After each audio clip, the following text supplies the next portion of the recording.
বর্তমান দুর্নীতিগ্রস্ত ও মেধাহীন রাজনৈতিক পরিবেশে এক দুর্লভ ব্যক্তিত্ব মাওলানা মুহাম্মদ মামুনুল হক। একদিকে দীর্ঘ ৩১ বছর বুখারী শরীফের মুহাদ্দিস, অন্যদিকে বিশ্ববিদ্যালয়ের ইকোনমিক্সের শিক্ষক। আধুনিক ও দ্বীনি শিক্ষার এমন শ্রেষ্ঠত্ব তাকে নিয়ে গেছে অনন্য উচ্চতায়। এই পাণ্ডিত্য ও সমৃদ্ধ পারিবারিক ঐতিহ্যই তাকে দান করেছে অদম্য সাহস এবং যে কাউকে মেধার লড়াইয়ে চ্যালেঞ্জ করার সক্ষমতা। জ্ঞান, রাজনৈতিক দক্ষতা ও আপোষহীন চারিত্রিক দৃঢ়তাই তাকে করে তুলেছে শোষকের আতঙ্ক এবং ইনসাফকামী মানুষের প্রিয় নেতা। মুসলিম প্রধান এই বাংলাদেশে মেধা, যোগ্যতা ও সততার সমন্বয়ে তিনি এক অপ্রতিরোধ্য আদর্শিক নাম। So let me take you back to 1973, যেখানে ঢাকায় এক অনন্য ইলমি ও বিপ্লবী ঐতিহ্যে জন্ম নেন মাওলানা মুহাম্মদ মামুনুল হক।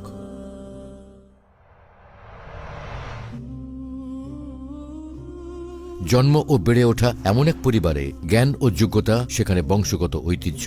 পিতা শাইখুল হাদিস আল্লামা আজিজুল হক রহমতুল্লাহি আলাইহি ছিলেন বিশ্ববরেণ্য মুহাদ্দিস, বুখারী শরীফের প্রথম বাংলা অনুবাদক এবং ঢাকা বিশ্ববিদ্যালয়ের ভিজিটিং প্রফেসর।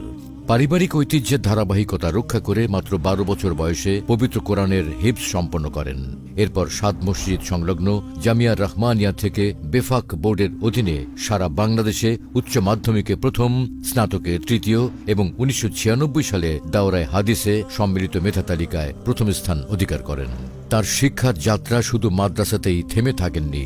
মাদ্রাসার শিক্ষার পাশাপাশি প্রাইভেট ইউনিভার্সিটি থেকেও অর্থনীতিতে অনার্স ও মাস্টার্স সম্পন্ন করেন।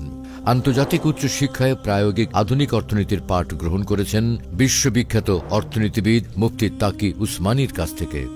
লেখাপড়ার পাঠ চুকিয়ে কর্মজীবনেও রেখেছেন বহুমুখী দক্ষতার প্রমাণ। একদিকে দীর্ঘ ৩১ বছর জামিয়া রহমানিয়া আরাবিয়া সহ বিভিন্ন প্রতিষ্ঠানে হাদিসের সর্বোচ্চ কিতাব বুখারী শরীফের অধ্যাপনা করেছেন, অন্যদিকে প্রাইভেট ইউনিভার্সিটিতেও অধ্যাপনা করেছেন দীর্ঘদিন।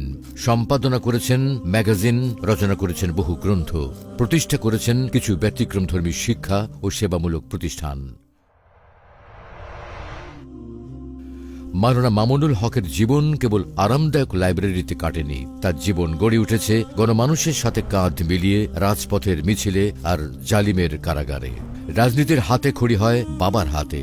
১৯৯২ সালের বাবরি মসজিদ লং মার্চ, ২০০১-এর ফতোয়া বিরোধী আন্দোলন, ২০১৩-এর হেফাজতে ইসলামের আন্দোলন, ২০২১-এর মোদি বিরোধী আন্দোলন এবং ২০২৪-এর ছাত্র জনতার বিপ্লব, সব জায়গাতেই ছিল তার অকুতভয়, সাহসী সাংগঠনিক ও নীতি নির্ধারণী ভূমিকা। আপোষহীনতার দায়ে ২০১৩ এবং ২০২১ থেকে ২৪-এ তাকে কারাভোগ করতে হয়। বাবরি মসজিদ ভাঙার প্রতিবাদে বাবরি মসজিদ প্রতিষ্ঠা, রাজপথে বুখারীর দর্স, ২০২৪-এ ছাত্র জনতার বিপ্লবে লাশ নিয়ে মিছিলের ঘোষণা, এসব সাম্প্রতিক কর্মসূচি তার রাজনৈতিক বিচক্ষণতা ও প্রভাবের উদাহরণ। বর্তমানে তিনি দায়িত্ব পালন করছেন বাংলাদেশ খেলাফত মজলিসের আমির হিসেবে এবং ২০২০ সাল থেকে হেফাজতে ইসলাম বাংলাদেশের যুগ্ম মহাসচিব হিসেবে দায়িত্ব পালন করছেন। অধ্যাপনা ও রাজনীতির পাশাপাশি তিনি একজন দরদী সমাজসেবক। রোহিঙ্গা সংকট থেকে শুরু করে ভয়াবহ বন্যায় আর্তমানবতার সেবায় তিনি সবসময় অগ্রণী।